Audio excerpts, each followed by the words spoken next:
Hello one, hello all. Welcome to this June 14th through 16th edition of Show Business. I am CP, joined by cosplay Lindsey. Go ahead, Lindsey. I'm sorry. I am Agent L. Thank you very much of my 2 cents of nonsense. And yeah, let's have a good time, guys, but not too good of a time. I'll wipe your memory.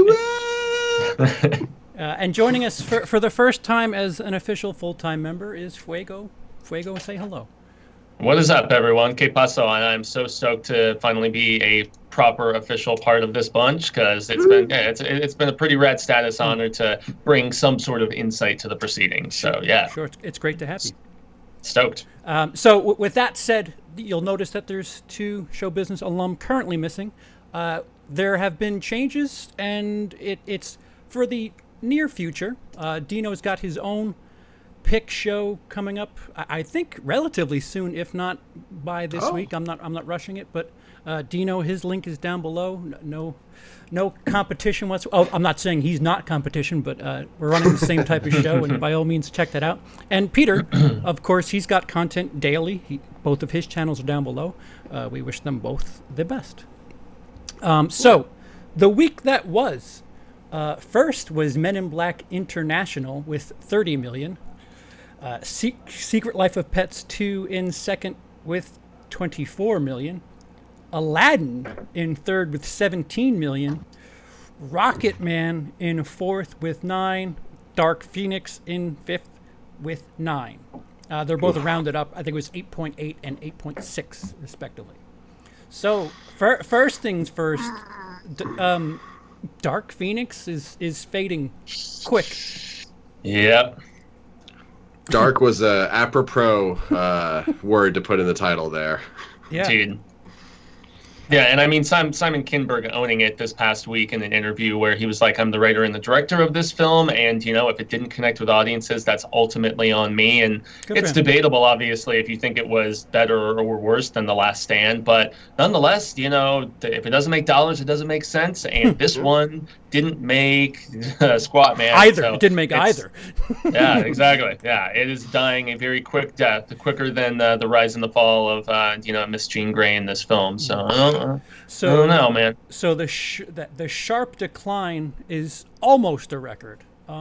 Very close. Of the big second weekend drops, this was the second largest second weekend drop of any comic book movie ever. Number 1 is that classic, that Shaquille O'Neal vehicle known as Steel, going down 78%. Dark Phoenix is now second with 71.5%. You have some heavy hitters on here, stuff like Jonah Hex, Batman v Superman with 69.1, Elektra 69, also 69. Wolverine Origins Wolverine, 69%. Four Stick with 68.2. Man of Steel 67.9. I had to scour and look for the first actual Marvel era movie that has a similar statistic, and it's Spider-Man Homecoming with a 62.1% drop. That's the closest thing to a Marvel movie we got on this list, and it's not even top 10. Yeah, that film's just okay, so I can't say that I'm that surprised. But the one that breaks my heart when I look at this list is Hellboy 2, because that's a fantastic movie, and it signaled the imminent death of that franchise, or at least Guillermo's incarnation of it. So, Agreed. I wanted that third one so bad, but he wants like $200 million to make it or whatever. It's not happening, buddy. Yeah. Just give it, but he's Del Toro, you know, he's got an Oscar now. Just give it to now him. He does, right. Well, after the Harbor one did so badly, but I mean, once again, Neil Marshall made that for diddly in comparison, so it's just it's kind of disheartening looking at. I mean, you have the original Hulk, the Ang Lee Hulk on that list at 69.7. I kind of like that movie. Yeah, same here, man. Sure, 69.7% of people didn't the second time around, though. No, I mean that's totally fair. I haven't watched it, I think, since it was in theaters, but I liked it for what it was, you know. Right. So I only have if you're watching this on YouTube, you'll see the visual aids. If you're listening to us on the podcast, we do visual aids to help our ugly faces every Monday night on WILIscredia at 9 p.m. Eastern Standard Time. So, and you can find the podcast on Podbean and the podcast app on cell phones. Yes. Yay. Yes. Both ways. They work both ways. Yeah, we work both ways. All right. So I have the old visual aids from last week from Men in Black, but I think they're sort of relevant because Men in Black won the weekend, sure, with 30 million. By the skin of its teeth. Right. Just limped in there. What's more alarming is the fact that it's in the franchise. It's the worst performing opening weekend, and it's not even close. Yeah. Dare I say that the average audience had their memories of this franchise erased, like bam bam status or something? It's pretty clear that Will Smith was carrying this franchise, whatever that means. I mean, these numbers aren't strong for the original Men in Black films, but 30 million is definitely not strong. Can I just say, I hope that more movies continue the tradition of remaking Will Smith movies and then having Will Smith make an oil painting cameo in the yeah, right. I want Hitchcock 2 in 10 years where it's Michael B. Jordan playing Hitchcock and there's like a weird painting in the back of Jason Bateman's house of the original Hitchcock. Meanwhile, speaking of the man himself, Aladdin just kind of lingering. Third place, 17 Lingerer, million. man. Yeah, lingerer. It's kind of doing the Beauty and the Beast thing where it's just hanging around and making more money and making more money, especially internationally too. And you know what? It wasn't that bad, so I'm okay with it. Why not? Sure. Yep. It's funny. You have stuff like Dark Phoenix that just tanked right below it. Yeah. And it's just kind of, I think it was in third or second last week, and it's third again this week. Secret Life of Pets 2 in second. Which I finally saw. I saw that a few days ago, and you know what? It is leaps and bounds above the first film as far as laugh quotient and quality. Kevin Hart as that little rabbit thinking he's a superhero is some seriously funny stuff. I was actually laughing pretty profusely. Everything else in the film, just okay, but his stuff is great. Him and Haddish. Oh, cool. And how was that Patton Oswalt? He was a worthy stand-in, I suppose, but they've got like an A, B, and a C story all going on simultaneously, and they don't really merge till the very end. And I mean, the strongest is obviously Tiffany Haddish and Kevin Hart, and their interplay back and forth is pretty funny, I gotta say. So. Cool. Oh, cool. Yeah. So. By the way, I have numbers for Beauty and the Beast. It did linger. Okay. In the like the couple million, the like low. Like 6 million range for like all of May. Like it's kind of funny. That's like over 2 months after it opened. Yeah, that was a March release, wasn't it? It was, yeah, mid-March, and in mid-May it was just like, nope, I'm not going anywhere. Yeah, Do you have to let it linger? Do you have to? So many linker jokes. I love it. So I don't have it in front of me. I think Shaft came in 8th this week. Do I have that right or wrong? Boy, I thought it was 6th or 7th. Was it 6th? But I knew it just was something. 6th. It is 6th. So just I saw it. Go ahead, Fuego. Tell us about the Shaft three-way, or the 3 generations of Shaft.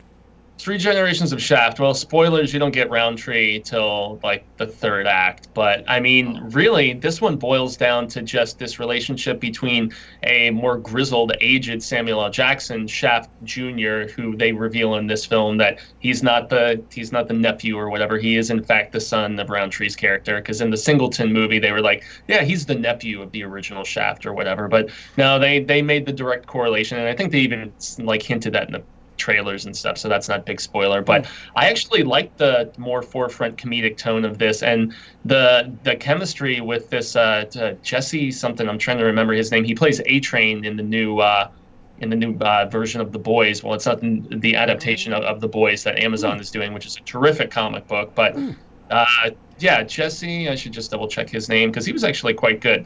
Jesse Usher, so he's the 3rd generation, but he's the very tech-centric and just I guess wimpy and very unshaft-like, but he's taken under the wing of his father when a certain scenario, without spoiling things, presents itself where he consults his pop's help. They've been estranged for many years, and they start kind of tag team in this case, but it's very politically incorrect. It's very, very vulgar, and I don't know. Is it an R? Is it R? It is very R-rated. Oh yeah, okay. some of the So some of the stuff he teases his son about is very inappropriate, but I laugh at that Sweet. humor from time to time. And sure. I mean, Samuel L. He's having so much more fun with the character this time, and it just doesn't take itself quite as seriously, but not to the point of self-parody. I think it's more of a drama comedy with action elements as opposed to the Singleton movie from 2000 that I also saw in theaters. That while enjoyable, I'll admit I didn't have as much fun with it as I did with this one. So, yeah. Wow, that's kind of high praise. This over the 2000 version, huh? Yeah, it just didn't. I mean, this one, it didn't have an audience. And even though they left it open-ended for more to come, much like many of these, just recognizable properties, I always leave the door open just a crack. But I would say with the 2000 Shaft making 21.7 million out of the gate. Its opening weekend back in 2000, and that's unadjusted. It made 70 just domestically in its entire life run. We're not getting any more Shaft, man, unfortunately. Man. Damn right, we are not getting any more. But I want more Shaft. I dug this movie. Yeah. The world needs more Shaft, guys. Yes, Let's it be does. real here. It's what's going to help make the world go round tree, But sometimes the popsicle stick puns are funny, but no. This is a movie that I kind of am disappointed didn't have as much of an audience, and internationally, it doesn't even have a snowball's chance in hell because Netflix is actually putting it out internationally. Ooh. So it's going direct to streaming. So, yeah. Dead in the water. Good old Annihilation treatment for Shaft. Yeah, and Annihilation was so good. That was, much more travesty in the case of Annihilation than this, but nonetheless, it is a growing trend in Hollywood, obviously. So we don't need to compare travesties. A travesty is a travesty, Really. It's unfortunate. I kind of wanted to see this one too, even though I haven't really seen the others. I've always wanted to, so this kind of made me want to do it more. But one day. All right, so let's not waste Lindsey's cosplay here. Again, if you're listening, Lindsey's full-bore Men in Black cosplay. So why don't we? Agent L, thank you, Agent L. I'll put the shades on for this one then. So there we go. Kind of appropriate. I need the sunlight to make these shades, so I can't really can't do that with you guys. But Lindsey, why don't you start us off with Men in Black thoughts? Is it worth the $30 million? Is it long for this world? Tessa Thompson and Chris Hemsworth are stars. They are movie stars, and they bring so much charisma to this movie, and they have such good chemistry. A lot of this movie gets carried just simply by how talented they are, and it's worth mentioning that. Overall, I really wasn't that crazy about it. I want to kind of read up on the production of it because there's a lot of weird transitions. Like scenes where they kind of cut to themselves, or other scenes which kind of end abruptly. So I'm wondering how much this was changed in the cutting room, or if there was extensive reshoots. I'm not sure. I haven't found much about it yet, but there's just odd transitions that feel like placeholders. And I've always loved the original Men in Black because it's not about humanity or Earth being that important. Like the point is we are small. Mm-hmm. We are this tiny little thing in this big universe. But now in this movie they introduce destiny and how the universe puts you where you need to be at the right time, and how the little things you do as a child will save you as an adult. And I'm just like, if this wasn't called Men in Black, I wouldn't be so harsh on it. It's another case of that. If this was fancy dressed alien hunters, I would have liked it more. But men and women in black.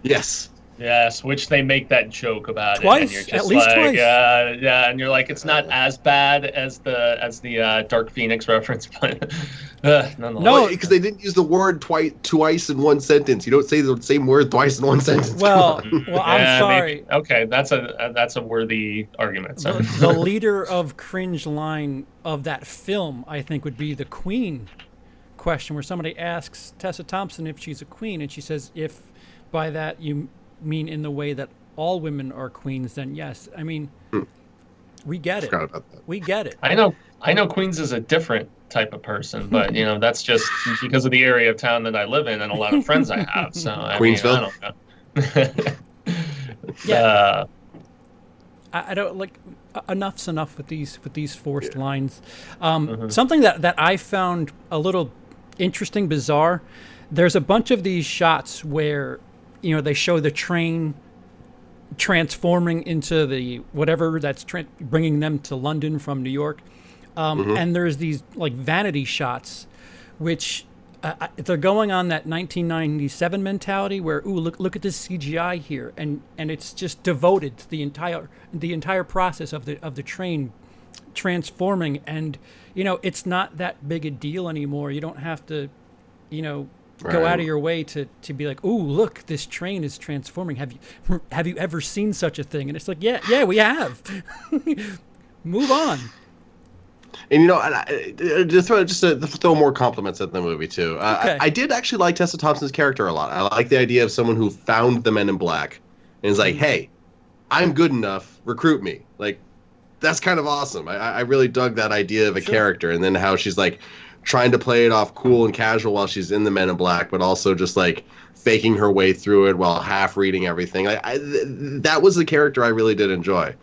I honestly liked Camille Nanjiani. I thought he had some very fun bits here and there. It's not like there was like a multitude of memorable aliens in this one, like in the original film, but I thought he was amusing. He had some heart. He had some choice humor and some nice little one-liners here and there. And I liked how he factored into the process. And also Thor, man, Mr. Hemsworth continues to show me that he has comedic timing, and I liked his douchiness to a degree in this movie. I thought it was amusing going to bed with the alien at the beginning and stuff. I mean, I don't know, but just to echo something Lindsey speculated about, there were a lot of reports about lots of behind-the-scenes problems amongst reshoots and people not getting along on set and things like that. And so, yeah, everybody thought this was going to be a dumpster fire. And maybe since I went in with such low expectation for this movie, because I didn't like 2, I didn't particularly like 3 very much either. I think Men in Black, the original, is the only one of high quality. And so I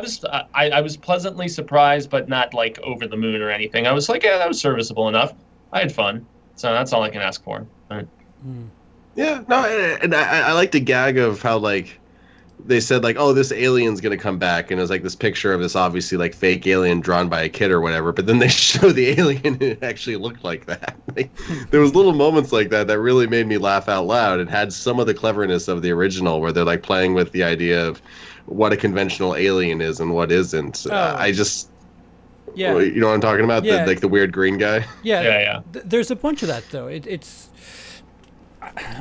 If there wasn't 3 movies before this, I would give it a little bit more credit. It's just more of the same. I think there's nothing really that jumps out about this movie, unfortunately.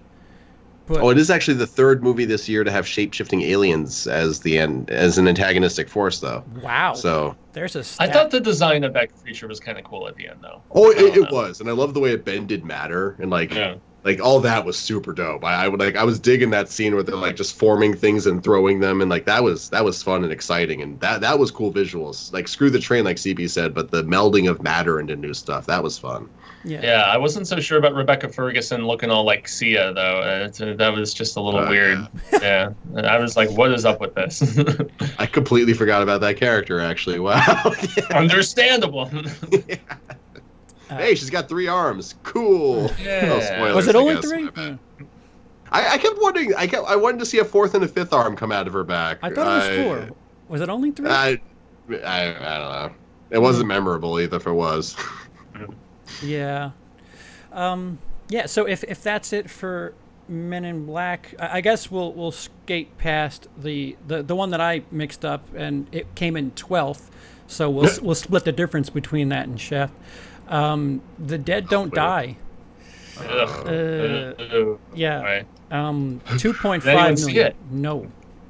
I was going to, me and my buddy, but then my buddy at the last minute was like, it sounds terrible, actually, Lindsey, cancel. I'm like, oh, I guess I'll just sit here and play video games, and if no one wants to hang out with me... Yeah, that might have saved you. Maybe, who knows? I know you did not like it, right, Fuego? Not at all. And there were some really vicious tweets circulating around this past weekend where people were like, what is Jim Jarmusch's best talent? He knows lots of famous people, and things like that. I mean, there was some brutal. But then I talked to critic friends of mine that were like, it was a total Jarmusch film, and there was so much social, subtext, stuff, and it was so. I don't know. It just didn't do it for me. And as I think I mentioned last week, I'm a big fan. I guess I don't need these anymore since we're no longer Men in Blacking it. I don't want to be that pretentious. But HE, put your glasses back on right now. My memory will be stricken from. But no, it was. I don't know. I talked to lots of friends that really enjoyed the hell out of it, and I have liked pretty much everything of his I've seen, from Broken Flowers to Only Lovers Left Alive to Dead Man. I mean, he has a very eclectic resume on his hands, but this one, I mean, as far as deadpan humor and I don't know, just to echo what I believe I said last week, it thought it was funnier in my opinion than it actually was, and I didn't think the subtext was that relevant or just like, I don't know, that intriguing or just unique. So yeah. Wow. And it didn't make any. What was that? One more time? And it didn't make any money, obviously. Yeah. So not even a cast like that could really help the process properly. The argument could be made that it was on just barely over 600 screens, so that could be one tiny argument made for it. But I've seen tweets where they've said, if you want to watch a good zombie comedy with Bill Murray in it, Zombieland is still out there. So, wow. What do you think is the most financially successful Jim Jarmusch movie? BT Dubs. How are you looking right now? No, were you? Oh no, I was asking a viewer. No, yeah, I've got it right here. Yeah. Coffee and Cigarettes, or Broken Flowers. I would have said Broken Flowers. I mean, yeah. Broken Flowers, yeah. By it's 13 million is its lifetime gross. Next down is 3 million. Ghost Dog, Way of the Samurai. Oh, she's working on a TV series right now of that, from what I was reading. So. Oh, is he? Oh, that's cool. By the way, Coffee and Cigarettes was number 5, so not far off. Okay. Yeah. So, like, how does the whole zombie premise fit a Jarmusch film? Like, it's not something I would think of for his style. Does it at least fit? Do you believe the world that you're in? I mean, I personally didn't, okay. But I mean, I talked to lots of critic friends that did, and they totally bought in. So I don't know. I just didn't find it particularly funny. And since I've seen zombie comedies like Shaun of the Dead, like Zombieland, that did it and hit, and actually did have some sophistication to them. Once again, this is it's a film that I just think it assumes it's more highbrow than it actually is, and I mean Adam Driver, I'd say he's the standout in it for me personally, and I also like Chloe Sevigny, however you pronounce her last name. Yeah. But I mean Bill Murray feels like he has a muzzle on him in this movie, and just the way that he's directed, I don't feel like really caters to his strengths, and so that's but that's the way the character was written, so That's unfortunate. Yeah. What as the zombie comedies go? Did you ever see Warm Bodies? Do you know how it compares to that? Oh yeah, I've seen Warm Bodies. So that had kind of a YA feel to it, obviously being PG-13 and everything. But that one had some legitimate heart to it, which I appreciated, and I like the romance aspect because I'm a big softie when it comes to that sort of stuff. So we all are. Yeah. So. No, this is not even close to being in the upper echelon of zombie comedies. And the gore, when it comes, it's nothing too particularly memorable. You probably wouldn't expect it to be with a director like Jarmusch anyway. So, John, I don't know. The humor just didn't land, man. John Steele in the YouTube chat says, Ghost Dog's a classic, enough said, and referring the dead don't die, the writing was bad, which is quite damning. I will agree. So before we get to the news, we'll get to the big weekend up ahead. I think we'll start at the bottom. Somebody has the nerve of releasing something up against the toy movies. Anna coming out in 2150 screens. Thoughts on what it's gonna do? Is top 5, if that, top 10? I mean. It looks like what was the Charlize Theron Atomic Blonde of this year, which I'm down for. I thought Atomic Blonde was dope. Yeah. I just don't think it's a good weekend to release it. Yeah, how did Peppermint do last year? I don't know if that's a niche genre you want to corner. Yeah. It's just a weird business decision. It's like of all the movies to get bumped, like earlier this year we had the Alita Battle Angel that got bumped back a couple of months, so it didn't go up against everything in December. But I think that would have performed better than I think Anna's going to do with the things it's about to go up against. Yeah. I actually really liked Alita. That was one of the bigger surprises this past year for me. I quite liked it. Alita was a very interesting ride. I've actually seen it twice now. I liked it a lot more the second time. I don't know if we'll get that sequel, but it tried its damnedest. I saw it in the Dolby Theater where they have like the speakers built into your seats and stuff, and it really was like a fully immersive experience in that regard, with like when those huge lumbering robots were stomping and you're feeling the rumble in the seats. I mean, I don't know, it's a movie that needs to be seen, in a big theater with a huge booming sound system on a huge ass screen instead of just streaming on your phone or something silly like that. So if you get the right movie, that Dolby stuff can actually, again, with the right movie, obviously, but it can be. Yeah, like I think I saw the first Annabelle Creation in one of those, and that was just a horrible experience because like the chair kept trying to scare me. I'm just like, fuck you, chair. Yeah, we have press for Annabelle on Wednesday, and I'm really curious what that's gonna be all about. So I apologize. That was our one F-bomb for the show. We're PG-13. They afford us 3 if in the proper context. Is it the MPAA rules? Like, if you're not referring to sex, I mean, because that's their guidelines, right? I thought it was 1, but if it's not sex, yeah. Back in the 90s, it was 2, because I think it's Finding Forrester, the Sean Connery movie about like him teaching a kid to write. They dropped 2, but it's only PG-13. Maybe it's because there's Sean Connery and they're like, we'll let you get away with it, but I don't know.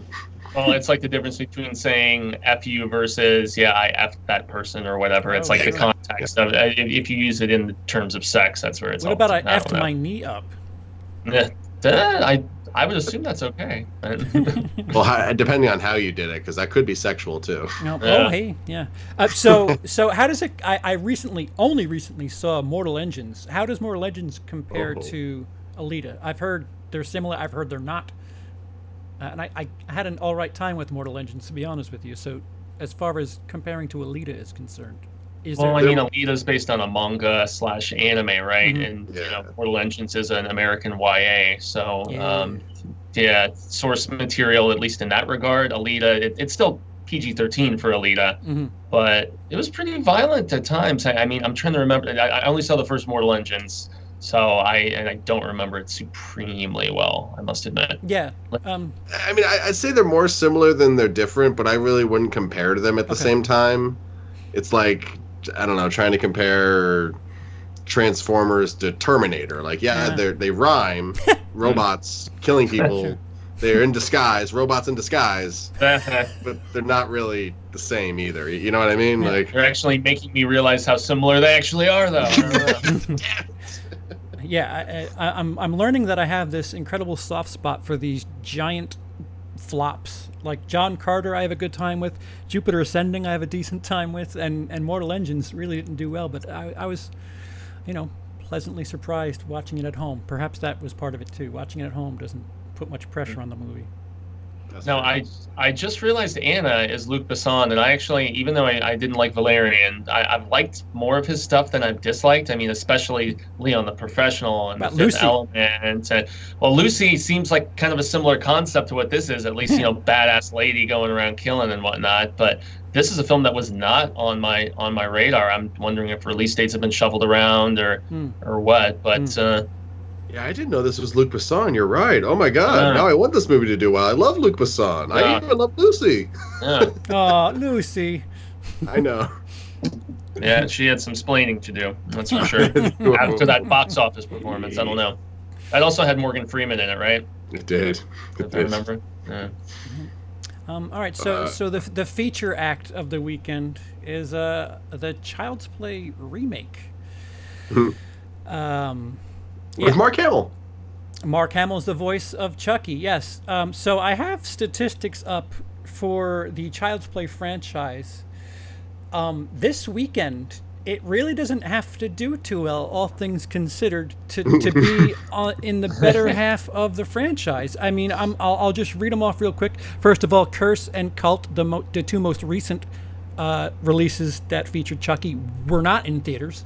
So the highest grossing opening weekend is Bride of Chucky with 12, Child's Play 2 at 11, Seed of Chucky at 9, Child's Play 1988 with 7, and Child's Play 3 at 6. Again, Shaft just made what, 8? 8 and some change, yeah. Yeah, so if this Child's Play somehow replicates Shaft, which I'd be stunned if it doesn't, it's going to be all right in the franchise there. I've heard some people declaring this is the sleeping giant, Cecil specifically on the horror show. It's not going to have an it factor per se, like nothing of that magnitude, but He's actually thinking it's going to chart like closer to like 20-ish, maybe even more. Yeah, that's not that big a deal, honestly. 20's. Yeah, I think it could go 30, 40 maybe, depending, because it's counter-programming to Toy Story 4, It's like somebody who's like, I don't want to see some cheesy animated, whatever thing. And even though I really want to see both, I'm one of those people, and I think there probably are a lot of people out there who want to see both. Yeah, how do you prioritize? Do you see both, one on one day and one on the other day over the course of the weekend? I'm not sure. It's an interesting question. And I love how it's like Mark Hamill, who's now in all these the Star Wars movies and working for Disney, is now counter-programming to Disney with Child's Play. And I love the posters that are just like totally going after each other, like the shots. Like I love that they're having fun with it. I mean, I'll make a prediction. I think Toy Story will win the weekend. But I bet Child's Play. Oh, I was about to say that's a serious declaration. like the legs of Child's Play, like maybe it'll hold on more or something like that. You know what I mean? Like that's. But remember, you do have Annabelle Creation coming right afterwards. Like that's what, two weeks later, another evil doll sort of thing, and that's more recent and fresh in people's memories. So guys, what's funny is I hadn't seen a trailer for that until Brightburn. Did they bury that movie? Am I crazy? This Annabelle Homecoming or whatever? Like I can't. Are you crazy? I didn't know about it until like 2 months ago. I knew it was coming, but I didn't know it was coming so soon. Like, did everybody else know about it and I'm just oblivious? Oh yeah. Yeah. Okay. I mean, it's possible. Yeah, so you look at the grosses. Adjusted for inflation, the original Child's Play is at 73. Bride of Chucky at 62, Child's Play 2 at 61, then it gets a little scary at the bottom. But unadjusted, the highest grossing in the franchise is the original with 33 million. I really want to go out on a limb and say it'll be the highest grossing within 5 days, I want to say. I really think it's going to be, I mean, with all due respect to the franchise, I really feel like it will be the highest grossing in the franchise, which again, no slight against the, Chucky fans, but I don't think there's much to compete with, much like Halloween. Halloween really like dusted the rest of the franchise this past year. So that's very true. Well, it's tracking to make around 20 from what I'm reading here at the moment. So that's exactly what I was looking at. But obviously, yeah, okay, you're looking at probably the same article then. But I think it could. Honestly, it might double that. It might. Sure. I think it could do 40. Mm-hmm. Maybe even more. Who knows? I mean, you look at Curse of Chucky, 3.7 million in home media. Cult of Chucky, 2.1 million in home media. Seed, adjusted for inflation's at 25. In the 21st century, there hasn't been much to compete with as far as Chucky's concerned. I'm going to say at the very least it'll be the highest grossing of this century. Oh yeah. Are we all seeing it this weekend?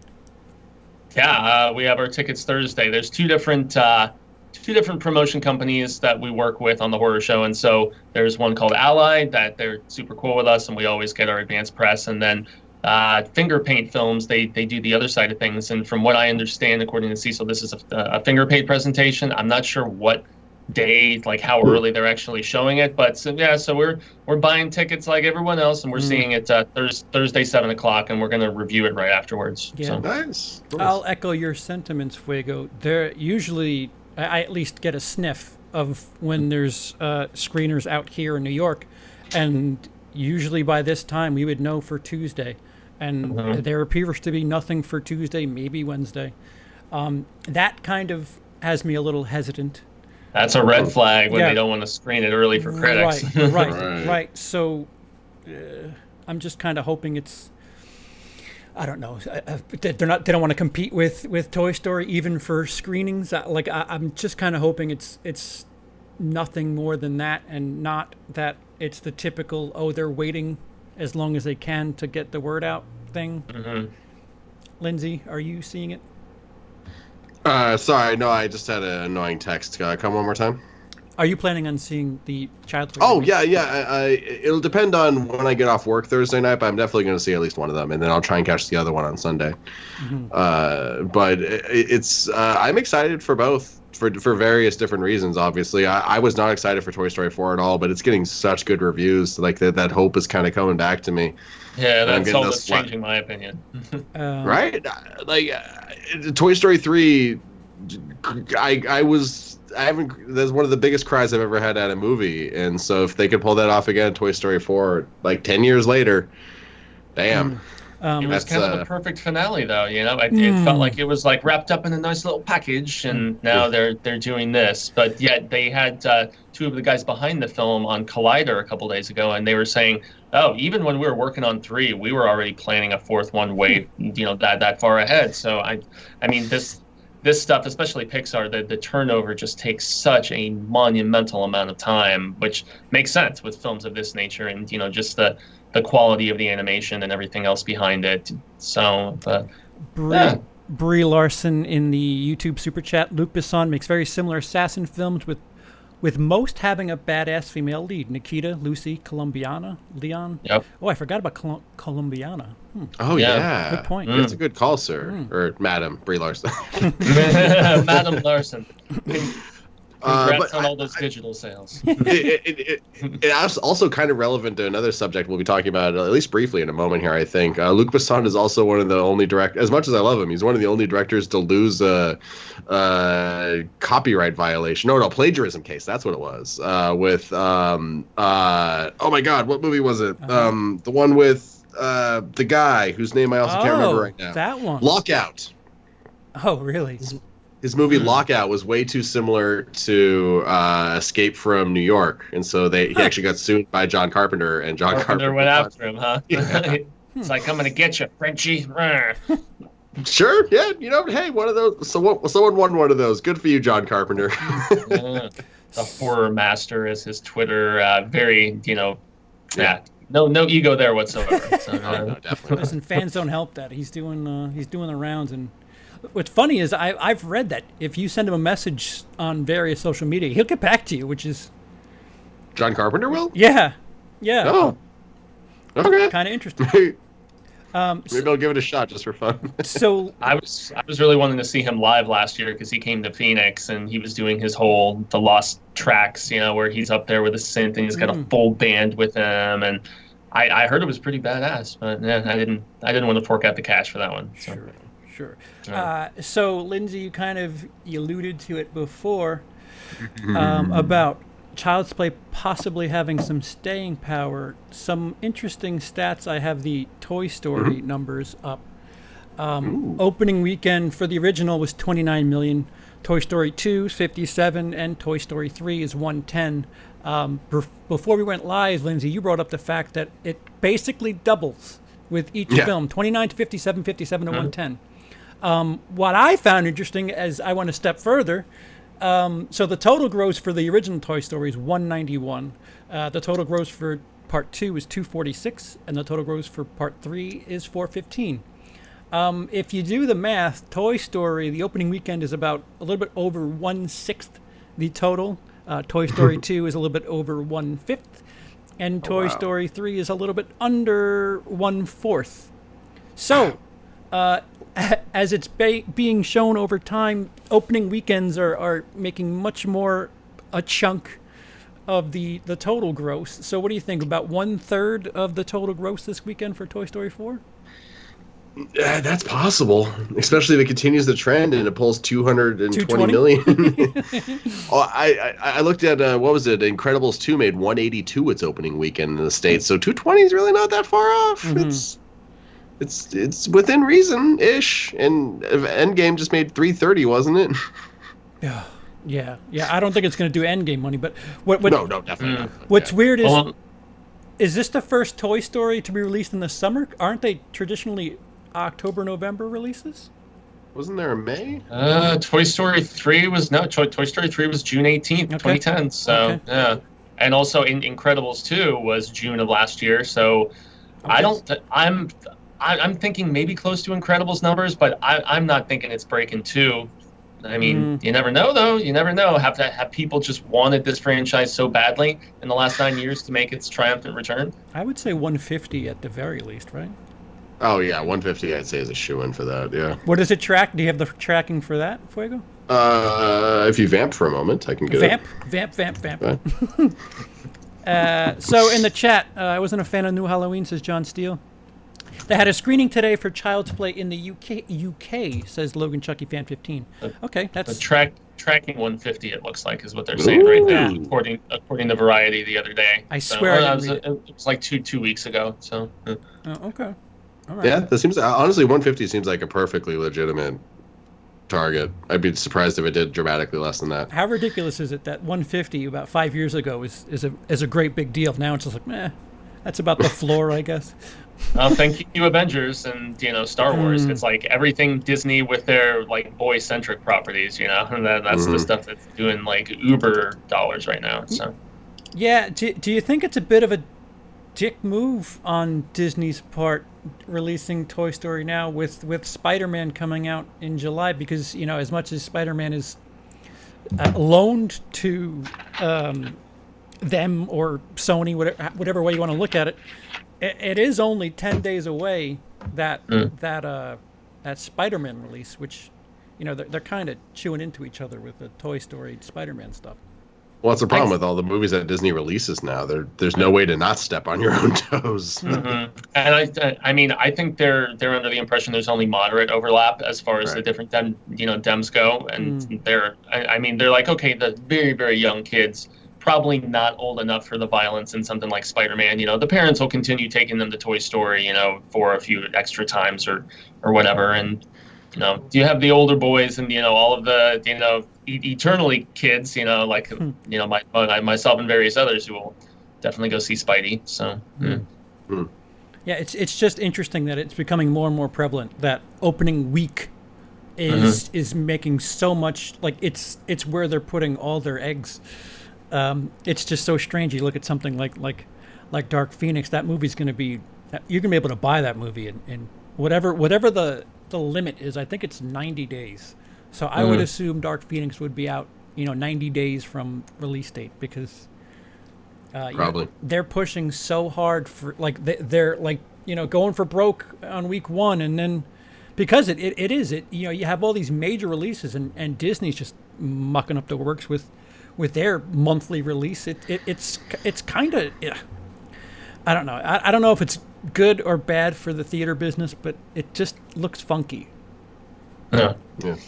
Well, I mean, it's your main window of opportunity, obviously, is that first weekend, and so maybe that's why put as much forefront momentum there, and something is going to be biting right at your ankles immediately a week later, and I mean that's why it's so interesting how horror specifically and certain comedies as well have that staying power, the word of mouth, the rewatchability when it comes to all of that, and I'd say the big tentpole superhero stuff, except for maybe a insane event like Avengers Endgame, obviously, but most of the other stuff, I'd say, I don't know if it has as much of that staying power. Yeah, it's strange, because when I was looking at the Toy Story numbers, Toy Story 2 technically was in theaters until it came out in November, and it was out until July of the next year. So it was what? Yeah, it was down in the in the 40s and 50s, but it was still in theaters, and it was still making a couple dozen thousand.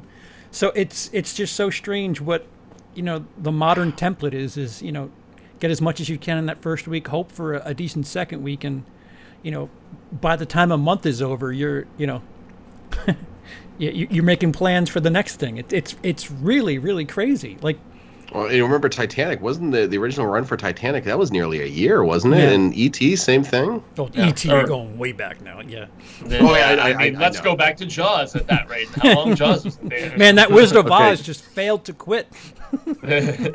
I'd say with animated, though, since we get, obviously the disparity of live action films versus animated films, especially in theaters, with how much, like DC and Marvel home release animated superhero stuff and whatnot. And just, Disney animated specifically, it's always going to have that power to just kind of linger and just hang around because, Disney is such a ridiculously household name, especially for their animation division, and even more so for Pixar. So, Lindsey? No, just Disney's domination. It's like the main thing to be discussing these days. How long till they literally own everything? They're going to buy Nickelodeon and Cartoon Network next, and you just everywhere you go, it's all going to be Disney. And it's a bad thing, but it's an interesting thing. And maybe the next boss of Disney won't be a bad guy. So not that the current one is, but I don't know. It's a changing landscape. It's a little scary if you're asking me. Why don't they buy Starbucks next, and then you can get your frozen your frozen chino for kids, decaffeinated, whatever. And I mean, yeah, I mean, I could have swore they had laws against monopolies in this country, but Disney, well, Disney's pretty close. There's what, Universal and Warner, perhaps Sony, that are really their only major competition as far as major studios are concerned. I think so. With Fox gone, I think that's because everything else is just a subsidiary. Oh, what did we say? Warner Bros. You said Warner and Paramount. Paramount's another one, I guess. Paramount. Yeah. So it's a quarter. Yeah, that R-rated Star Trek movie that's going to make Paramount all kinds of Disney money. I have such mixed feelings about the possibility of that. But then again, I haven't watched the most recent one on CBS. So I've heard they have veered into R-rated territory with sex and racy language and all kinds of stuff. So maybe if that's the direction they want to go in, whatever. Maybe Tarantino could fit into that playground. So or that. I just want to see how he fits a starship, samurai sword in space. Well, I mean, hey man, I would if Tarantino's directing like a movie that's Klingon heavy with bat'leth fights and stuff like that, that's really super violent, I could get down on that, man. But well, it was Kill Bill 1 or 2 that opens with a Klingon quote, right? I think it's 2. But is it 2? You know what I'm talking about, though? I do. I don't. Wait, what was the quote? It's about the revenge is a dish best served cold or whatever. It's a quote from TNG, I want to say. So like a Klingon proverb or something. Yeah. Like because that's the world we live in, and I absolutely love it. Yeah, I was a big Next Generation guy, Next Generation fan. Anyway, are we all seeing Toy Story this weekend? Are we seeing both? Are we watching one or the other? Goal is both. I guess I'd prioritize Toy Story, but the goal is both for me. It is 100% both for me. Cecil and I were actually trying to swing a double feature that evening because they have this 5 o'clock fan event. It's like a fan early screening. It was $25 compared to the regular 10 or whatever. And we're just like, man, if we can see it for a regular price the next day, because I wanted to get an Fuego-tainment review out, as soon as possible for Toy Story 4. But no, we're going to prioritize Child's Play for the bigger YouTube channel. And, we're going to go watch that. And we just got done reviewing every Child's Play movie in the last week. I rewatched all of them. And in some ways, I grew more of an appreciation for the first 3 films. But as I watched the latter ones, I just realized how much I'm not a big fan of the franchise. It just reinstilled that. I don't think they're particularly good movies by any means. Even the better ones are still not particularly good movies. Yeah, I would say higher floor, lower ceiling with Child's Play as opposed to other franchises. It's a lot more contained. It doesn't get too drastic with the quality. Although, if you did a full-on binge, this new one can't be. I mean, if this new one sits in your, in your bottom half after stuff like Cult and Seed of Chucky, then they've messed up horribly because, man, Child's Play has not been all that decent lately. So, again, not much to compete with. Yeah. Yeah, with Seed, for whatever reason, on the rewatch, I felt like it was aware of how dumb it was and how high the level of self-parody was, and so for that reason, especially with John Waters being in there and all this stuff, I'm like, John Waters is a straight man in that movie, though. I know, right? That's the weird thing. Like, wait, what? Which is what's so funny about it. Yeah, that. Wow, I don't know. That makes me want. I have not seen that. That makes me. I just want to see John Waters being straight. It's like just playing the straight man. I mean, it's like a straight John Waters and Redman, as they hilariously mispronounce his name, Jennifer Tilly. It's something. It's something. It's Chucky. It's Chucky in epic movie because there's literally a Britney Spears scene where it's just like, what are we doing here? What is they this? like run her off the road or something. Yeah. Yeah. So some news of the past week. I touched on my channel. I don't know if it's that big a deal to report on, but the Friday the 13th lawsuit of the appeal was dropped by Sean Cunningham. What that means is if the appeal if it stays dropped, they're saying it's done for a technical reason. It's going to go right back up. But if it stays dropped, then they have their money figured out, and Victor Miller could get in on the money making in the future, which I think it'll be an interesting weekend. If Child's Play makes some buku dollars, I think they're going to figure this Friday the 13th out quick. I hope they do. Yes, money is a big motivator. Right. I mean, if we have another big iconic 80s in its heyday franchise, I mean, popularity thing going down. The writing will be on the wall. All those dollar signs, on their dry erase board or whatever in the meeting room. So yeah. I remember when it got tied to the success of Rings. I remember thinking, man, that's not the right franchise to gauge this thing on. Yeah, Rings got dumped in January and was awful. So Rings is one of my favorite examples of just like a movie that got just butchered in editing. So you watch the trailer, then you watch Rings, and you're like, this is not the same movie. And you see the ending of the movie in the trailer with the all that. I mean, I forgot about that. You're absolutely right. Wow. Yeah, the end of the movie, like the last few minutes they show in the trailer, and you're like, I was waiting to see it the entire movie. I'm like, when is this going to happen? Oh. Spoiler. Yeah, sorry, guys. But it's, Child's Play, again, I mean, never mind Child's Play. Halloween is probably a closer franchise to gauge success on something like Friday the 13th. Just put some effort into it. You don't have to put money into it. Just put effort into it. How much effort did they really put into Halloween 2018? To be fair, that's a fair point. That's a fair point. But it made money, and that's all they're caring about. How many podcasts out there have $4,000 to pay someone just to do an interview? I have to. Good question. I will contend the Carpenter reimagining of the soundtrack I thought was really dope, though. That I liked. I thought the soundtrack was the best part of that movie, actually. So yeah, there was a lot I liked in that movie. In all honesty, I'm not in a hurry to watch it again, but I really did like it.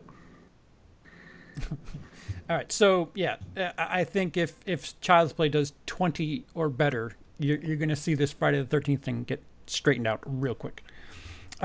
Staying on the horror front. Jason Blum kind of came out of nowhere and told us that a movie is getting done and produced and will be out for speaking of Friday the 13th, it'll be out Friday, December 13th, and that's another Black Christmas remake. Thoughts? Sure.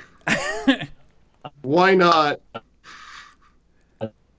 Fuego's having some issues. Another one. Yeah, you're going to have to repeat that, Fuego. Sorry, one more time, buddy. Yeah. I don't know. Was I cutting out for a second? Yeah, we didn't hear anything you just said. All I said was another one. We're getting another remake at this point. Right. And I mean, maybe people, because it's often credited as the first slasher, right? Or the first popularly released slasher. Right. And so, I don't know, Blumhouse seems like the proper home for something like this. And they're springing it on everybody. And Imogen Poots, is that her name? Mm-hmm. The actress who's going to be starring in it. I've dug her and most that I've seen her in. She's nice on the eyes. So I don't know. It's going to be of the Blumhouse model. I mean, being released at that time, I'm sure it'll do well, even if it's not that great of a film. Yeah. So I think in the horror community, Black Christmas is held in a bit of a higher regard than in a mainstream situation. Mid to late December is really cluttered, and this December they're wrapping something relatively large up, and granted, Black Christmas isn't competing with a galaxy far, far away, but it is kind of strange for it to be released there.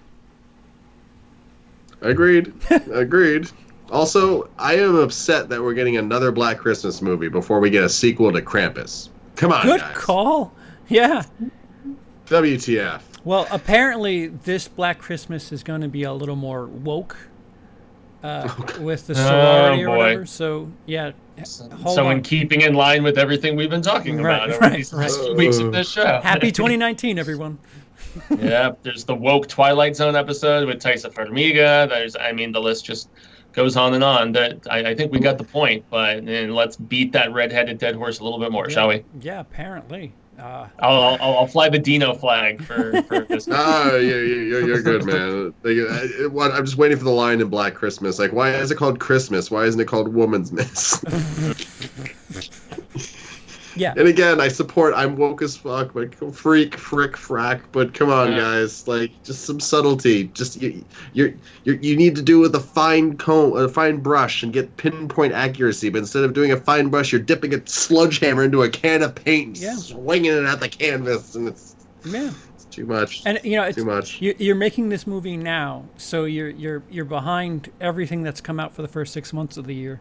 And what are you're gonna deliver a similar line? Like, these lines are in the script, it's in the movie, and it's just so blatant and forward. Like, be a little subtle about this, guys. Damn. You could just have a triumphant female or a group of females and that be the story. Like they've been doing it for decades with Final Girls. Right. I mean, I don't really understand why it has to be so on the nose now, but Also, I not to plug a much bigger YouTube channel than any of us, but How It Should Have Ended came out with Endgame this week, and they called out the "Don't worry, Captain Marvel, we got you" moment, and then Captain Marvel's like, "Oh, okay, that's nice," and then she literally just decimates the entire army on her own. She's like, "I got this, guys. Thanks for the support, but I'm good. I'm gonna go do the thing now. Bye." Just to piggyback on that very, very quickly, I watched the Screen Junkies pitch meeting for Endgame thing just the other night, and that was nice. Insanely hilarious. Just the back and forth between exec and writer, and I hadn't seen any of those until I was watching Nostalgia Critic with Cecil yesterday, and it's pretty funny. Anyway. I'll have to check that out. I hadn't caught that one yet, but I do like that stuff. I'll check that out. So the last bit of news I have on the page, unless you guys have something else, is the Hunger Games prequel is planned, and it's on the back of a book that is not done yet. So, interesting. Well, we know why it's not done yet, right? Because there's no Battle Royale prequel. So how can she have the Hunger Games prequel? Because it just doesn't make any sense. Maybe they should remake The Running Man, the Richard Bachman / Stephen King survival, of the killingest Death Games type film from the early 80s with Arnie. I'd be down for a current Arnie to star in a remake of Running Man right now. I think that would be fun. They'd throw like Batista or John Cena in there or something. I guess that could be okay. So apparently it takes place 64 years before the first Hunger Games, which I guess by my math, Lindsey, would be what, the 10th annual the Hunger 11th, Games? actually. Okay. Oh, no, wait. Oh, no, you're right. It would be the 10th, because the second one, Catching Fire, is the 75th, and the Quarter Quells are every 25 years. So, yeah, it would be the 10th. Yeah. So why do I know this much about this franchise? So we're a little bit into, there's been a couple of Hunger Games before that, so you would assume that, I don't know, it's supposed to take place in what, a sort of future, a vague maybe future, maybe not. It's still going to be the future, just 64 years sooner than the future that we've already seen. Mm-hmm. And I'm just kind of wondering, I guess the book or whatever will explain it, but why the 10th? Why not the first Quarter Quell? Why not the first Hunger Games? The Purge didn't go and make the 10th Purge. It made the first Purge, because no one cares about the 10th. If you're going to do the prequel, go full prequel and show how it started. It's just such a weird idea, and it just screams of she doesn't really know what to do with this when she doesn't have something to take from. And yeah, I know she has her story about how she was watching the news and watching reality TV, and that's what inspired her to write the Hunger Games. But when you watch Battle Royale, especially Battle Royale 2, and you go and watch all the Hunger Games movies or read the books, it's very hard to not be suspicious. Did you mean the Battle Royale as well, or Battle Royale the sequel too? There is a Battle Royale too. I know. It's not quite as, it's a little inferior to the first one, I would argue. Oh, definitely. It's still good, but it's still I like it for what it is. And what's funny is if you think about So Battle Royale 2 it starts off as, just a much more extreme version of Battle Royale, kind of like how Catching Fire is just a more extreme version of Hunger Games. And then the second half of Battle Royale 2 is just a huge war, a revolutionary war. So it's almost like the first half of Battle Royale 2 is Catching Fire, and the second half of Battle Royale 2 is Mockingjay. And then they went and turned that half of a story into two stories when they split Mockingjay into two parts. That's pretty funny. You're connecting the proverbial dots here, sir.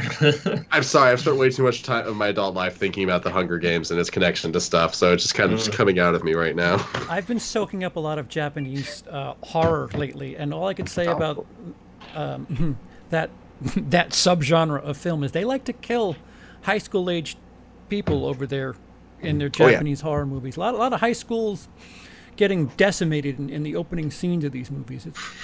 Yeah, and not just live action. We're talking manga. We're talking anime. It is a cultural thing, and suicide's big over there too with the kids. So I mean, hey, man, I mean, come on. They got a whole movie about that too. Suicide Club, I think it's called. Yeah. That sounds like a fun time. So Lindsey, as a resident YA guy, hello. What are we getting another female lead? Does it matter? Is it more about the like? I would assume it would be another lady, just because why not? That's what this franchise does, and just continue the tradition. Sure, I'd be down for that. Maybe. Oh my God, it's gonna be Katniss's great grandmother, or something like that. It's gonna be what about what's her face from Catching Fire? Who like her as her younger self? Maybe she wins it. Whatever the older woman was. The old lady. Yeah. That would be interesting. Sure, it would. It would be a spoiler. You know she wins, but. Oh, but I mean that's actually an interesting thing you just touched on there because like she couldn't talk. But I don't know. Okay, so maybe I'd be down for that if it's her. But I'm just like, so what are you gonna do? It's gonna end with like them talking about one day we'll revolt against the capital and we'll overthrow them and there won't be any more Hunger Games and we'll just be like, yeah, you're right. Yeah, we'll get back to that message. And like, what's the Hunger Games equivalent of shooting first that they're gonna take from an earlier thing and then, how are they gonna solo this? What's the prequel stuff? Is it gonna be the first time they draw names out of a big bowl? Is it gonna be the first time they say like, may fortune guide you or whatever the line is? It is. May the odds be ever in your favor. Thank you. I don't know that. I don't know what you're talking about. I was going to say, I've even heard that phrase used in contemporary culture. And so I mean, have you guys read the books for these at all, or have you just done the film thing? Okay. Were you pretty satisfied with the adaptation? I mean, because obviously they're going to veer away a little bit. Did they soften the violence pretty significantly, you think, or? Oh yeah, there was definitely some softening of the violence. There's a whole horror chapter in the third book that they almost entirely gloss over in the movie. That it's there, but it's nowhere near quite as just as intense. But what are you gonna do? What was funny is I absolutely hated the third book. I honestly consider it to be one of the worst books I've ever read. Nothing happens in that book, which is why it's so mind-boggling to me that they split it into two parts. It's like they took a book where nothing happens and they made even more nothing happen. But I guess it was fine. Like Catching Fire was the best book. It was the best movie. So I guess it was a pretty direct adaptation. I read them over when I was helping my mom move to Montana. Just a long road trip. I just bought the first one and then made a stop, bought the second one, and we made another stop and bought the third one. Yeah, well, lots of people. Yeah. It's a quick read. It's the kind of read that does kind of engage you and you keep going because stuff's constantly happening and it's interesting. But even if it's not that, I don't know, it's all right. Well, and lots of people contend with these YA franchises that they peak like second, third bookish, and then they just kind of, slowly just downward of sorts. I mean, I still contend Azkaban is the best both book and film for Potter, and that was one of the things that started this whole YA craze. Of adaptations. So, which includes Mortal Engines and so many of these others that they've tried, and Twilights and all this other stuff. So, The Darkest Minds from last year, the best movie of 2018. Ooh. So, White Tim in the YouTube chat, this is out to you, Fuego. I'm sure you've made a video, but I haven't been on YouTube this weekend. What are your thoughts on Dr. Sleep using Kubrick? Mr. Yeah, I was Fuego. going to actually mention this if you didn't mention the trailer, because there was two big horror trailers that dropped. One was of no significance, and that was the teaser for Three from Hell, because it didn't show anything, and that's the highly anticipated Rob Zombie third entry Is it highly? in this Devil's Rejects, House of a Thousand Corpses. Rob Zombie is a very interesting filmmaker in my estimation, because I contend Lords of Salem is his best film, and nobody agrees with me about that one, but I felt like it was his best attempt at doing something very different and unique, as opposed to either trying to mimic somebody else, or in case of something like 31, mimic himself. Yeah. It was like Rob Zombie making a Rob Zombie movie for Rob Zombie fans instead of really. But so that teaser didn't really show us much of anything. But Dr. Sleep, on the other hand, despite being labeled as a teaser, it was like over 2.5 minutes, and oh wow, there is a lot of speculation about how was Mike Flanagan, the guy behind The Haunting of Hill House 10 episode event series on Netflix, and then also stuff like Gerald's Game and Hush and Oculus and Absentia. I mean, he has a very impressive resume, in my opinion. He hasn't made a bad movie. Not every project of his has been amazing, but all his work has been really strong. And so when I heard that he was initially going to be adapting this, rewriting an Akiva Goldsman script, and that guy, he butchered The Dark Tower and various other beloved properties for me. But when I heard Flanagan was retrofitting everything, but the tough task he had was, how do you bridge adapting a sequel to a novel that, doesn't have the same context as the Kubrick film, because Kubrick's film made a lot of changes from what happens with the Overlook at the end to the nature of certain characters. And so how do you just find a healthy medium between the two, which from what I've read and what I saw in the trailer seems to be kind of what they're doing. Like, they're showing some of the iconic imagery, like the blood coming out of the elevators and, stuff like that, which was unique only to the film. Right. But yet, they're jumping on a lot of the visuals from the 1980 film, so it's kind of like you can't have your cake and eat it too. At least I would think. I mean, is it a sequel to the film, or is it the adaptation of the novel? So, Yeah, I mean, can it's it be both? adaptation of it, and that's what they're trying to do, Lindsey. They're trying to make it both. So, but the one thing they haven't divulged is spoilers. Just for everybody. At the end of this Shining the book, and as you see in the miniseries with the guy from Wings, the hotel is blown up and destroyed, and there's nothing left. Whereas at the end of the Kubrick film, Jack is just frozen and left out there, and the hotel still stands. So that's the one thing, because in Stephen King's book, there is no more hotel. It's like campgrounds there where the Overlook used to be, and it does factor into the finale. So I think they can. I mean, maybe the Overlook gets blown up or destroyed or torn down or something at some other time, and maybe or will it still stand? If they do keep the Overlook standing, I will be very surprised. But that's the one thing they haven't given confirmation one way or the other about just yet. But I think you can have your cake and eat it too. I think you can show some of those visuals that were so iconic from Kubrick's film, and yet still tell your own story. So, Fuego. So, for those of me, who don't know, what exactly is Dr. Sleep focusing on? Is it focusing on an adult Danny? What do you? Yeah, it's an adult Danny, and in the trailer we see him as he is a little bit later in the book, because the trailer shows him having like a little bit of like, psychic telekinetic talk with this young girl named Abby Stone that he makes a connection with, and so she writes things on the wall that he sees manifest in his room, and so they eventually find each other, and without spoiling stuff. But when we first meet Danny at the beginning of the novel, he is kind of in the same situation as his father, as far as struggling with drinking and addictions and things like that. So the apple not falling very far. I'm assuming we're going to see this early in the film, and then his character makes some leaps and bounds and gets his life together, and that's about the time he meets this girl, and she also has the shine. And then they introduce as the main antagonist this group called the True Knot, who you see in the trailer, and they're basically a bunch of psychic vampires who feed on people with the shine. So that's what they do. And Rebecca Ferguson looks terrific as Rose the Hat, the lead villain from the book. She looks super creepy. You've got Snakebite Annie, who is this girl you see in the trailer walking out of the movie theater. She's kind of recruited and still, because they still change, other people into these vampire kind of things. And I honestly, it's not a popular opinion, but I personally prefer Dr. Sleep to The Shining as far as the novels go. Okay. And I'm so stoked for this adaptation, especially with Flanagan doing it. I have the utmost faith in him. Cool. So are there any other bits of news that perhaps we haven't touched on? I mean, the confirmation of the R rating today for the Joker, I thought was, while maybe a blip for some, just getting that confirmation that Todd Phillips is just going to go balls out and make this. It's an R-rated DC movie released theatrically. They've done some R-rated animated fare, like the most recent Suicide Squad film. I know was R-rated, and I think the Dark Knight Returns had an animated vibe to it, as did the Killing Joke.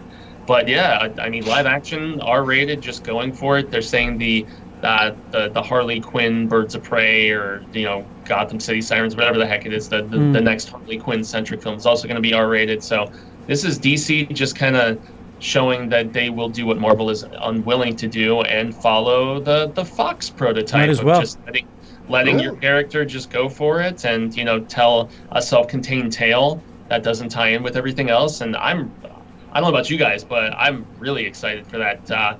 Just seeing Joaquin Phoenix playing the Joker, I didn't think I was going to be that excited until I saw the first trailer, and now with the R-rated confirmation, I'm just like, okay, count me in, man. Has Todd Phillips done something not R? I think everything he's done has been R-rated, if I'm not mistaken. So I believe you're correct on that, actually. Let him. I've honestly loved it since Road Trip, man. Everybody points to Old School, but I have a soft spot for Road Trip, man. My favorite of his is Due Date, for some bizarre reason. I quite have a good time with Due Date.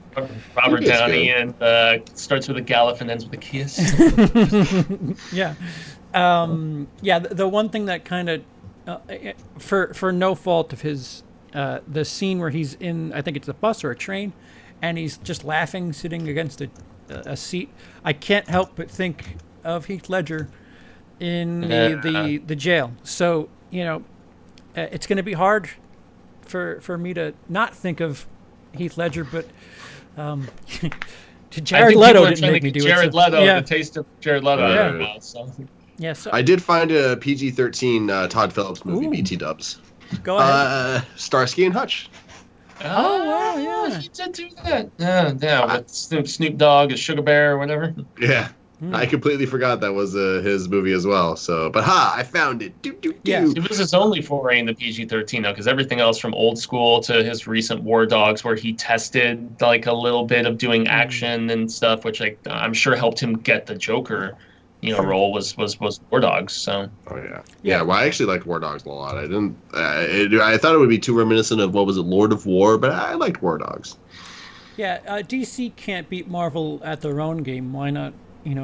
Take them on in a different light. No.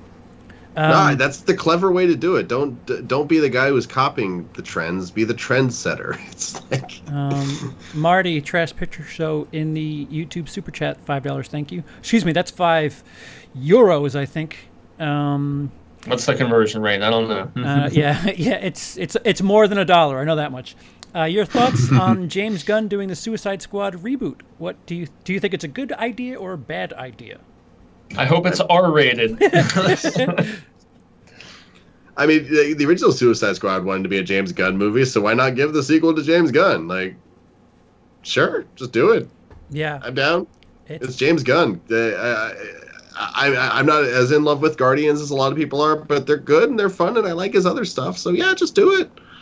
Just do it. Yeah, just do it. It'll be interesting because they managed to scoop him up during this little hiatus that he and Marvel had when he people read his tweets from 25 years ago. So he might before Twitter. That's impressive. Go James Gunn. Talk about digging deep, man. There was some vindictive right wing people were like trying to dig up some skeletons or something. I don't know. No, they were explicitly looking for stuff to smear him with. It's if you try to find somebody who's never said anything wrong, you're gonna have a really small group of people left because we've all messed up. I think. Except for me, I'm perfect, but everyone else. Well, I said small. I didn't say nobody. Distinction here. I think it's good. it'll be interesting to see if it does well, and if Marvel will do this little protective, I don't know, sign him for a couple of movies just for the sake of, you don't want him to run away and beat you. Like they he's official for Guardians 3, right? Yes, it's that is happening again. They finally worked it out, redemption. But I mean, in all seriousness, I'm really curious if they're going to let Gunn go R-rated, because I've been a fan of his since his Dawn of the Dead remake script that he wrote for Zack Snyder. I think that's he wrote that. He wrote that script. That was one of his first big budget things, and I love the Dawn of the Dead remake. I'm a big fan of it, and I like Slither, and I even like Belko, which he didn't direct, but he wrote the script for. So I mean, Belko very desperately wanted to be a James Gunn movie. It was good. I loved it, but like you could feel the James Gunniness in it. Like it was very good. Yeah. I mean, written by him. So when he's unfiltered, I'll agree with you. While I love the first Guardians, the joke was kind of wearing off on me by the second one a little bit, and I didn't think it was anywhere near as good as the original.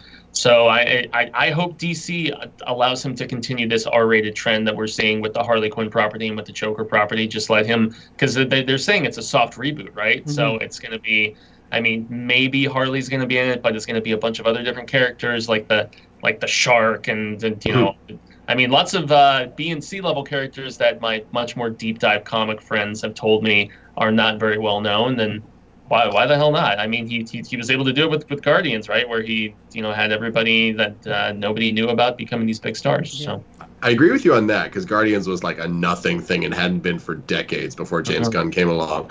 But the original Suicide Squad was also kind of a cast of, who are these guys? I mean, Slipknot, The Witch, Captain Boomerang.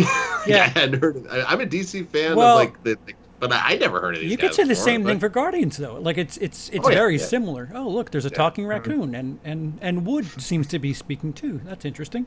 Wood seems to be speaking. It's. I just hope the story's contained. Just don't be too ambitious. Doesn't have to be end of the world scenario. Just. Also, jokes eventually aren't funny anymore. That was my biggest problem with Guardians too. That's a funny joke. Oh, they did it again. That's less funny, but it's still funny. Oh, they're still doing it. Okay, I'm not laughing anymore. Why is the scene still going? End the joke! He might be able to flex, though, a little bit. Because he seems to be a little bit more comfortable with that, off-color humor. And, of course, yeah. Why not? Deadpool's proven that you could be R-rated, funny, and still make money, so... And he does have to be in at least a decent negotiating position with Disney, because he had a pretty high producer credit for Endgame. I think he was like the third listed producer or something like that. I could be wrong about that, but that could be all in the paperwork too. That could have been something that was going to happen regardless. That's true. Yeah. I was just in some ways surprised to even see his name up there, because that was after he had already been confirmed to be back, or maybe it was still rumored that he was in discussions and they were trying to work everything out. But he's back in the fold. Which makes me assume this is a one and done with DC. I've heard. I had rumors from multiple sources telling me that he was officially back long before he was officially back. We had it here for a while. Yeah. Yeah. Mm-hmm. All right. We got the show business insights, and I got my Lindsey connects. Yeah, we got a Disney backdoor here at Show Business, and I have a side one. Nice. What does that mean? That's cool. So apparently Deadshot has been cast Idris Elba. Apparently already. Nope. He is not. He is not Deadshot. That's who they originally thought he was going to be, and then they reverted on that, right? Oh, but he's in the film. Yes. Yeah. That is confirmed. Interesting.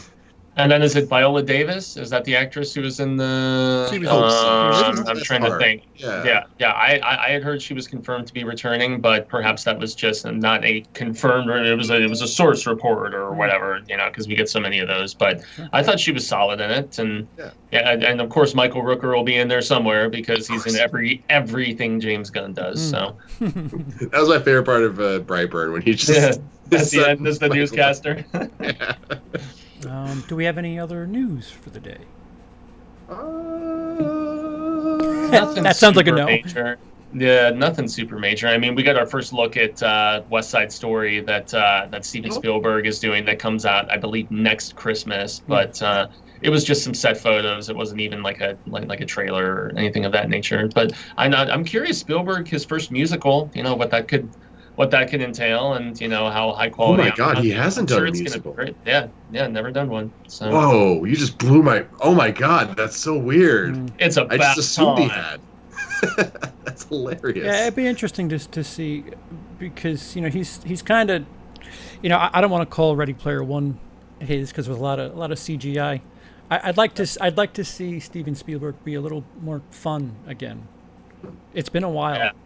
I didn't have fun with that. I didn't have fun with the BFG and all of the. While his dramatic stuff has been better, like not Bridge fun. Spies and all that, but it's not fun movies, Right. that's for sure. Right. No, I loved the newspaper movie he did, but the BFG was painful. Yeah, I was really excited about that being Roald Dahl and everything. I was like, oh, this could be great, but it was just painfully bad, and I don't think the CGI looked very good. There was another movie called A Monster Calls, I want to say, that came out like around the same time, that I thought was leaps and bounds superior. So, Agreed. Yeah. Definitely agreed on that. Yeah. Do you think they might get a little political with it, considering? Sure, why the hell not? I'm not. I mean, like, seriously, Who wants to be lately? if anybody could avoid it, it'd be Spielberg, right? It's like, Right. you think about the subject matter. Perhaps they sprinkle in some. Oh my God! What if it's Republican falling in love with a Democrat, and it's like the two side? Oh no, I know it's West Side Story. Well, I mean, I guess it could be the West Coast versus East Coast. The East Coast is more red state, blue state, red state story. Story. Well, and then supposedly he's going right to Indy 5 after this. God help us all. Wait, Spielberg is? Yeah. The rumor. To produce, please, not direct. Well, supposedly direct, but. Okay. All right. Cool, Stephen. Yeah. Great. What can you do? There's 3 Indiana Jones movies. There's only 3. I still haven't. I've not seen the other one. Good for I still you. haven't. You're missing out on some laughter. So am I now? That's an interesting. You could find out what nuke the fridge means, Lindsey. Wait, that's when you put a nuke in the fridge and the nuke explodes and the fridge like cartoonishly goes like, but then it constricts back to normal. That's like real physics, right? Don't you wish that's what it meant? Looney Tunes status right there. Fuego, what do you got coming up on your various networks there? Oh boy, besides the Toy Story 4 review coming this weekend, I posted reviews of Secret Life of Pets 2 and Shaft over the course of this past weekend.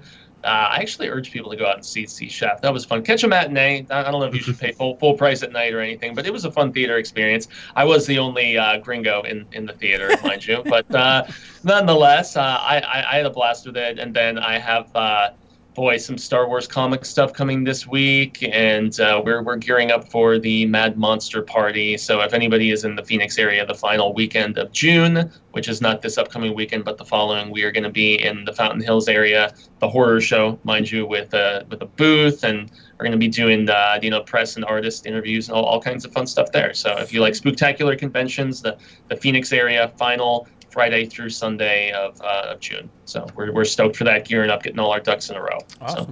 Awesome. Yeah. That is in Fuegotainment as well as the horror show, both on YouTube. Yes, right. Damn Rizzle. Linzo. Hello, Agent L. Excuse me. I'm Agent L. Okay, but Agent L. There have been a few times where I've said I've got a thing coming and then that doesn't come, so I don't want to say anything and then have something not come, but I might have something interesting that I've been working on with a buddy of mine. So I'm just saying I don't want to say what it is, then have everyone hate me and not ask for it. I might have something coming. That was misleading and vague at the same time. It's exactly what I wanted. It's just like my sex life, misleading and vague. I ain't got what I wanted. All right, so prediction for the weekend, as Toy Story 4 comes out, as does Child's Play. I'm assuming you all think Toy Story #1, but do you think Child's Play Nope, Godzilla comes back from nowhere? Actually, I heard that Cody and Cecil think Child's Play is winning the weekend box office. Yikes, really? I'm just I'm going to have to verify all of that, because that's crazy. It's the kind of like big prediction I can respect, but nope. Okay, all right.